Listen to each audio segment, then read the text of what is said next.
खुशी उन्हें नहीं मिलती जो ज़िंदगी को अपनी शर्तों पर जीते हैं, बल्कि खुशी उन्हें मिलती है जो दूसरों की खुशी के लिए अपनी ज़िंदगी की शर्तों को बदल देते हैं।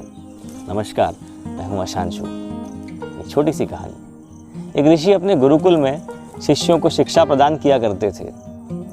उनके गुरुकुल में बड़े बड़े महाराजाओं से लेकर साधारण परिवार के बच्चों को भी पढ़ाया करते थे।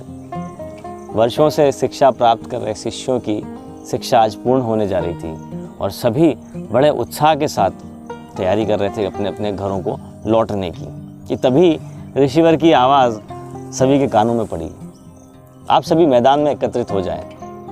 आदेश को सुनते ही शिष्यों ने ऐसा ही किया। ऋषिवर बोले, प्रिय शिष्यों, आज इस गुरुकुल में आपका अंतिम दिन है।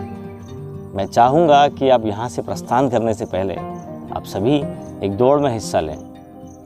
यह एक बाधा दौड़ होगी और इसमें आपको कहीं कूदना तो कहीं पानी में दौड़ना होगा, और इसके आखिरी हिस्से में आपको एक अंधेरी सुरंग से भी गुजरना पड़ेगा। तो क्या आप सब तैयार हैं? हाँ, हम सब तैयार हैं, शिष्य सभी एक स्वर में बोले। दौड़ शुरू हुई। सभी तेजी से भागने लगे। वे तमाम बाधाओं को पार करते हुए अंत में सुरंग के पास पहुँचे। वहाँ बहुत घना अंधेरा था और उसमें जगह जगह नुकीले पत्थर भी पड़े हुए थे, जिनके चुभने पर असहनीय पीड़ा का अनुभव होता था। सभी असमंजस में पड़ गए। जहाँ अभी तक दौड़ में सभी लोग समान बर्ताव कर रहे थे, वहीं अब सभी अलग अलग तरह का बर्ताव करने लगे थे। खैर, सभी ने जैसे तैसे उस दौड़ को खत्म किया और ऋषिवर के समक्ष एकत्रित हुए।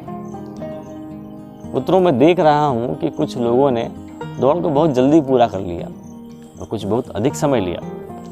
भला ऐसा क्यों? ऋषिवर ने प्रश्न किया। ये सुनकर एक शिष्य बोला कि गुरुजी, हम सभी लगभग एक साथ ही दौड़ रहे थे, पर सुरंग में पहुंचते ही स्थिति बदल गई।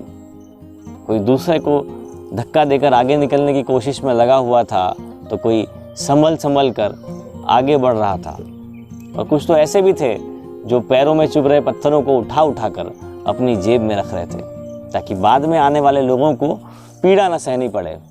इसीलिए सभी ने अलग अलग समय में दौड़ को पूरा किया। सुनकर ऋषिवर ने कहा कि जिन लोगों ने पत्थर उठाए हैं वे आगे आए, मुझे वो पत्थर दे दें, मुझे पत्थर दिखाएं। ऋषिवर ने आदेश दिया।